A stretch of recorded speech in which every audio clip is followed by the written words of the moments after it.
यात्रा में आज आपका स्वागत है।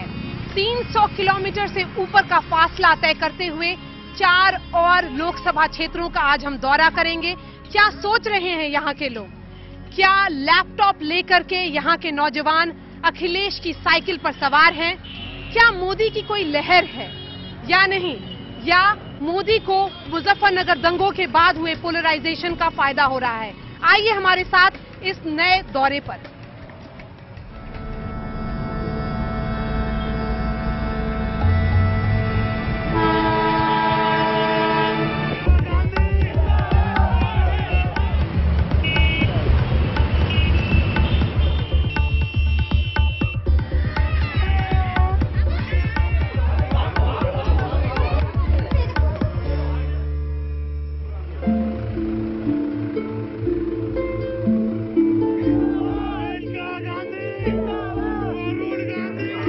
रायबरेली और अमेठी की तरह पीलीभीत में भी एक गांधी है। यहाँ पर मेनका गांधी हैं जो पीलीभीत से 5 बार चुनाव जीत चुकी हैं और 6ठी बार अपनी किस्मत आजमा रही हैं। 2009 में वो आंवला जो पास की एक कॉन्स्टिट्यूएंसी है वहां से उन्होंने चुनाव लड़ा था और यहाँ से चुनाव लड़ने वाले थे उनके पुत्र वरुण गांधी। और इस बीच में आप लोगों ने बहुत बर्दाश्त किया। जो भी आप लोग बोले कि मैं मदद करूं, मैं खुशी से करने के लिए तैयार हूँ। लेकिन यहाँ पर मेनका गांधी भाषण दे रही हैं। इनकी आप जब बात सुनती हैं तो आपको लगता है ये आपके लिए काम करेंगी? करेगी। इन्होंने पहले काम किया है? हाँ, किता से पटे बनाया से, जमीन पे पटे बनाया से। मेनका गांधी जिस पार्टी से चुनाव लड़ रही हैं, बीजेपी से लड़ रही हैं, उस पार्टी के प्राइम मिनिस्टरियल नॉमिनी है नरेंद्र मोदी। सुना है तुमने नाम? कौन है नरेंद्र मोदी? पता है? गुजरात के मुख्यमंत्री। किससे उम्मीदें हैं कि कौन नौकरी दे सकता है? मेनका गांधी दे सकती है हमें नौकरी।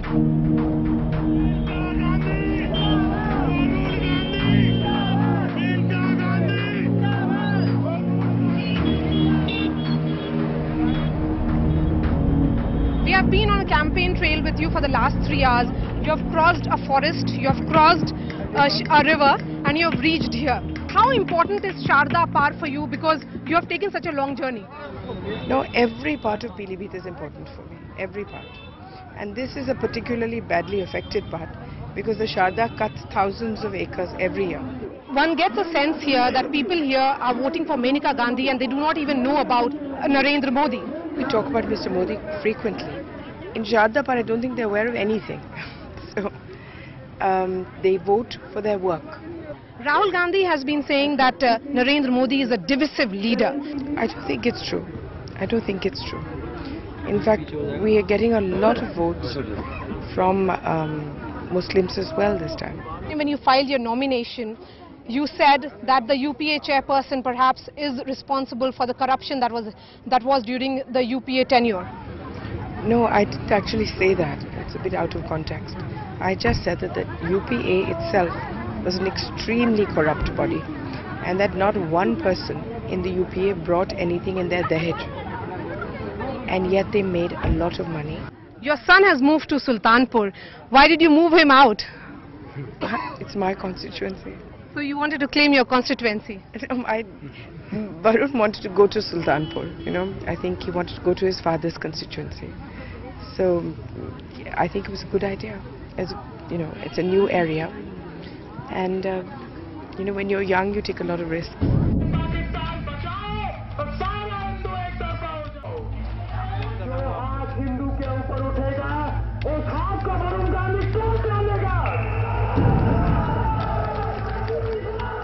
उस घटना के बाद पीलीभीत में इस तरह से मुसलमान और हिंदू के बीच में दरार पड़ी कि अभी तक वो दरार भर नहीं पाई है। हम रजागंज में हैं।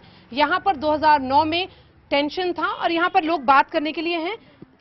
2009 में जब वरुण गांधी ने भाषण दिया था उसके बाद क्या माहौल था? माहौल था एक बहुत बड़ा यहाँ पर वरुण गांधी ने दंगा कराने की कोशिश की थी। यहाँ की पब्लिक समझदार है, पढ़ी लिखी है, दंगा होने से बच गया था वरुण गांधी को जेल जाना पड़ा था और हिंदू मुस्लिम उनको अपनी हार निश्चित लग रही थी, इसलिए उन्होंने एक हिंदू मुस्लिम चुनाव कराया था ऐसा भाषण देकर के, इसीलिए वो जीत गए थे। इस बार उनको लगा यहाँ से हम हार जाएंगे और ऐसा कोई हिंदू मुस्लिम का ध्रुवीकरण नहीं चलने वाला है। मुस्लिम समाज के लोग समझदार है, एकजुट होकर के उनके खिलाफ आवाज उठा रहे थे, उनके खिलाफ जा रहे हैं इस बार, इसलिए वो अपनी सीट छोड़ करके यहाँ से सुल्तानपुर चले गए हैं। ये तो अंग्रेजों वाली जो रणनीति चली आ रही है ना, शुरू से राजनीति वाला माहौल है ना, कि आपस में हिंदू मुस्लिम लड़ाना, जातिवाद पे वोट मांगना।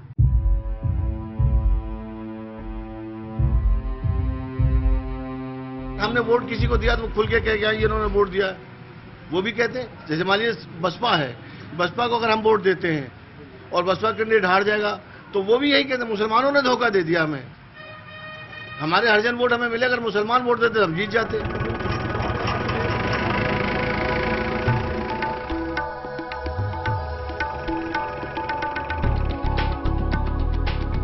पीलीभीत को छोटा पंजाब कहा जाता है क्योंकि यहाँ पर सिखों की संख्या अच्छी है।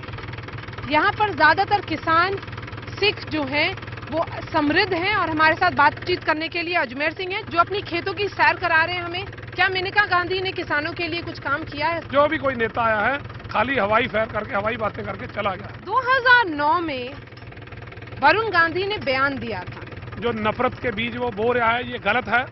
नहीं, लेकिन अगर यहाँ के लोगों को वरुण का बयान पसंद नहीं आया था तो फिर क्यों जिताया चुनाव में लोगों ने उनको? मैडम सिर्फ हिंदुओं ने ही, वो तो सिर्फ हिंदू मुस्लिम लहर बन चुकी थी पिछली बार बहुत भयंकर रूप से।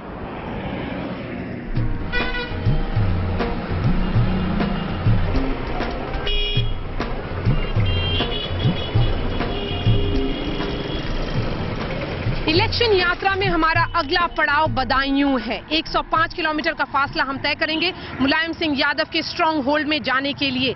यहां से मुलायम के भतीजे धर्मेंद्र यादव चुनाव लड़ रहे हैं। मुलायम के लिए ये चुनाव बहुत ही महत्वपूर्ण है। क्या मुजफ्फरनगर दंगों के बाद यहां की जमीनी सच्चाई बदल गई है? क्या मुलायम के साथ अभी भी मुस्लिम यादव समाज जुड़ा हुआ है? क्या पढ़ाई मुफ्त है कहीं हिंदुस्तान के अंदर? कहीं किसानों की सिंचाई मुफ्त है कहीं हिंदुस्तान में?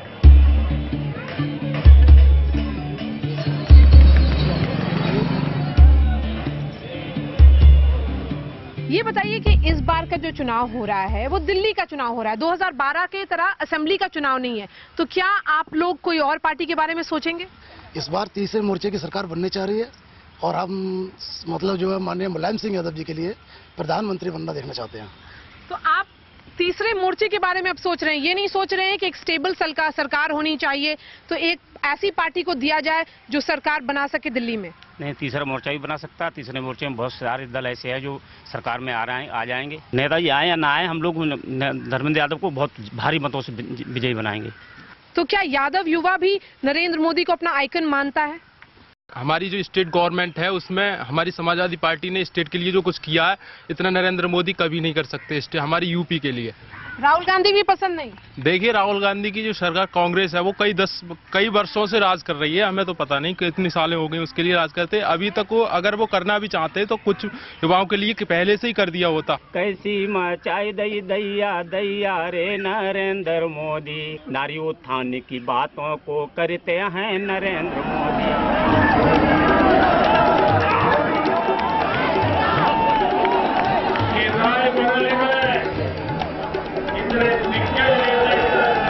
हम इस पिछड़ी जाति के गांव में हैं जहां के ज्यादातर रहने वाले कुर्मी हैं। इनका कहना है कि अखिलेश यादव बस यादवों के लिए हैं, उनका ख्याल रखने वाला कोई नहीं। आप बताइए कि इस बार आप लोग किसका साथ देंगे? मोदी का। क्यों? इसलिए कि मतलब 10 साल से गवर्नमेंट कांग्रेस की है ना, तो बदलाव चाहती है जनता और हिंदुत्व पर वोट देंगे। कुर्मियों को देख रही बीजेपी, मतलब मोदी जी ने मूर्ति ना बनवाई, वहाँ पटेल जी की मूर्ति बनवाई 192 फीट ऊंची, कितनी मतलब बनवाई नहीं तो बनवाई है, और किसी नेता ने बनवाई आज तक भारत में किसी प्रदेश में। तो आप मूर्ति के ग्राउंड पे उनको वोट देंगे? मूर्ति ग्राउंड बना देंगे हम तो, अपने जो है हिंदुत्व की रक्षा के मतलब उस पर वोट देंगे। ये बताइए कि क्या कुर्मियों को लगता है कि मुलायम सिंह यादव बस यादव के हैं इसलिए आप बीजेपी की तरफ देख रहे हैं? मुलायम से समीकरण नहीं है ना, यादव से, हमें हिंदू से मतलब है। मोदी को वोट देना है, विकास होना है और परिवर्तन करना है सरकार को। 60 सालों से कांग्रेस चली आ रही है, उसका भी तो देखें कि मोदी जी क्या करते हैं आगे को। अब मोदी जी करेंगे। ऐसा है, हमारे यहाँ जितने पढ़े लिखे बच्चे हैं किसी कोई रोजगार नहीं मिल रहा है, कोई सब परेशान है, जितना भी बच्चा है, कोई प्राइवेट धंधा नहीं, कुछ नहीं। ये जो आता है यादव, जो जगह निकलती है यादवों के लिए भरी जाती हैं, जैसे पुलिस की जगह है, मिलिट्री है, या सारी इतनी जगह हैं सब यादवों के लिए हैं, बाकी रह गई थोड़ी बहुत मुसलमान के लिए है, बाकी तो हम लोगों के लिए तो कुछ नहीं है। सुरक्षा मिलेगी, सिक्योरिटी ना मिले, सुरक्षा मिलेगी हमारे लिए।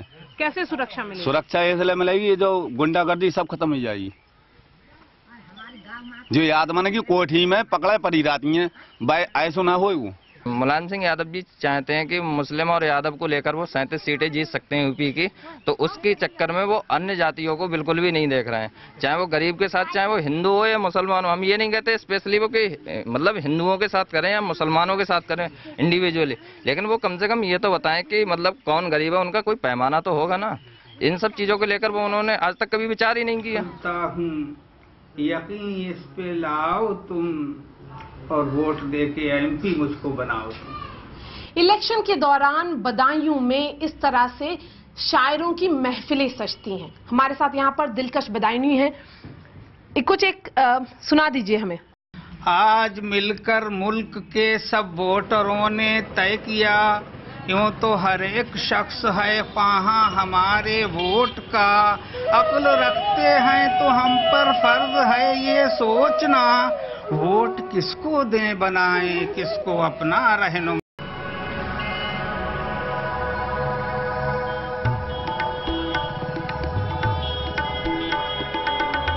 चमचमाती बिल्डिंगें, बड़ी बड़ी यूनिवर्सिटीज। बरेली उत्तर प्रदेश का एक तेज रफ्तार से बढ़ने वाला शहर है, लेकिन उत्तर प्रदेश में किसी भी भाग में जब भी कर्फ्यू लगता है ये शहर सहम जाता है। क्यों? क्योंकि बरेली में 2012 में 1 महीने का कर्फ्यू लगा था, उसके बाद ये शहर बदल गया है।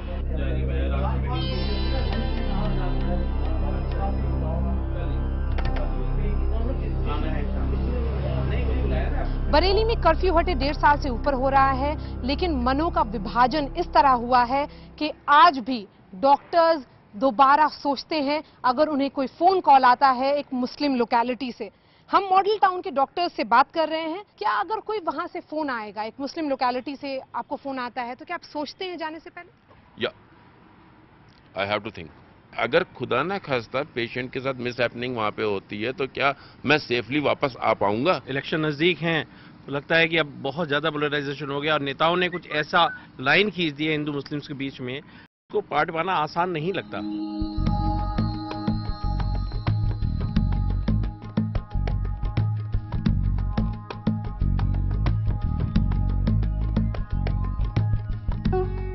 बरेली शहर झुमके के गिरने के लिए ही नहीं, जरी के काम के लिए भी मशहूर है। जरी जरदौजी का काम यहाँ पर 1000 करोड़ से ऊपर का है। कफील अहमद यहाँ पर एक कारखाना चलाते हैं जो जगतपुर के रहने वाले हैं, और जगतपुर में ही 2012 का दंगा शुरू हुआ। दिलों में खौफ इसी बात का कब कहाँ क्या हो जाए कि मतलब डरा हुआ है आदमी दंगों से। सरकार कोई सी भी आए, लेकिन हमें सपोर्ट कोई भी नहीं कर सकती। सारी पार्टी वोट बैंक के रूप में इस्तेमाल करती हैं। मुसलमानों की आस्था, चाहे कांग्रेस हो, चाहे बीजेपी हो, सापा बसपा हो, किसी ने मुसलमानों का साथ दिया ही नहीं। बीजेपी में 10% मुस्लिम वोट जाता है बराबर। किस नाम पर? मोदी के नाम पर या गंगवार के नाम पर? नहीं, गंगवार के नाम पर। मुसलमान भी गंगवार को वोट देते हैं? जी हाँ, 10%। क्यों देते हैं? मतलब वो एक बरेली का एक अच्छा आदमी है। लोकसभा के होने वाले चुनाव में बरेली लोकसभा क्षेत्र के जाने और पहचाने हर दिल संतोष गंगवार 1989 से सारे चुनाव जीतते हुए आ रहे हैं, लेकिन 2009 में उनको हार का सामना करना पड़ा। वजह मानी जाती है तौकीर रजा, जिनकी अच्छी खासी पकड़ है मुसलमानों के बीच में। उनका ये कहना कि सारे मुसलमान, बरेलवी मुसलमान प्रवीण सिंह एरोन का साथ दें। इस बार तौकीर रजा बीएसपी के कैंडिडेट को बैक कर रहे हैं। हिंदू मुसलमानों के बीच में अभी भी ट्रस्ट नहीं है, एक यकीन जो होता है वो नहीं है। इस तरह का माहौल में चुनाव कैसे लड़ रहे हैं आप?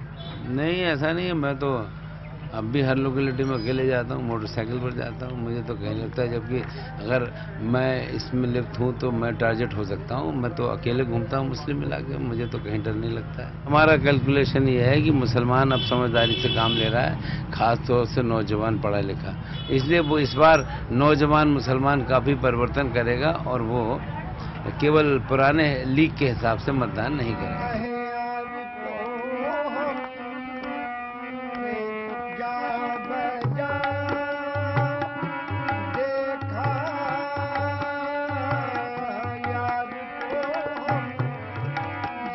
बरेली के मुसलमान बटे हुए हैं। एक तरफ तौकीर रजा को सुनने वाले हैं बरेलवी मुसलमान, तो दूसरी तरफ है यहाँ के खानका न्याजिया जहां पर हम बैठे हुए हैं सूफी मुसलमान, जिनका कहना है कि तौकीर रजा शायद मिसगाइड करते हैं।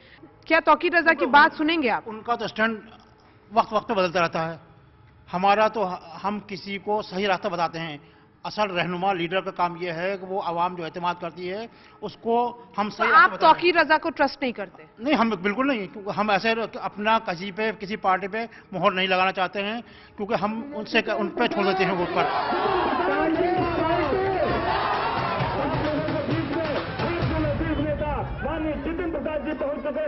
9 बज चुके हैं और जितिन प्रसाद की सभाएं जारी हैं। हम माहौली ब्लॉक में हैं और यहाँ पर जितिन प्रसाद का अच्छा होल्ड नहीं रहा है। जितिन प्रसाद के लिए ये इलेक्शन बहुत ही महत्वपूर्ण है, क्योंकि पूरे देश में एंटी कांग्रेस वेव चल रहा है, इसलिए जितिन प्रसाद एक एक्स्ट्रा एफर्ट लगा रहे हैं। जितिन, धरौरा की सीट क्या टफ लग रही है? बोला जा रहा है कि एंटी कांग्रेस वेव दिख रहा है पूरे देश में। एंटी कांग्रेस वेव तो कहीं है नहीं, और जहां तक सीटों का सवाल है और इस देश की जनता का सवाल है, इस देश की जनता ऊब गई है।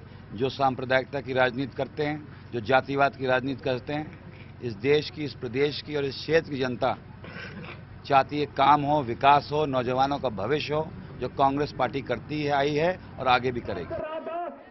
व्यक्तिगत रूप में तो हम जितिन प्रसाद को चाहते हैं, अगर और राजनीतिक रूप में जो है नरेंद्र मोदी को हम लाना चाहते हैं। अगर जितिन प्रसाद ने अच्छा काम किया है तो फिर भाजपा को क्यों? मोदी ने खुले शब्दों में कहा कि हमको 60 महीने चाहिए। हम लोग क्या अगर हम कांग्रेस को इतने साल दिए हैं तो क्या हम भाजपा को 60 महीने नहीं दे सकते हैं? क्या राहुल गांधी युवा का विश्वास जीत सकते हैं? नहीं जीत सकते हैं क्या? पिछले 10 साल से तो जीत ही नहीं पाए, अब आगे की उम्मीद क्या की जा सकती है?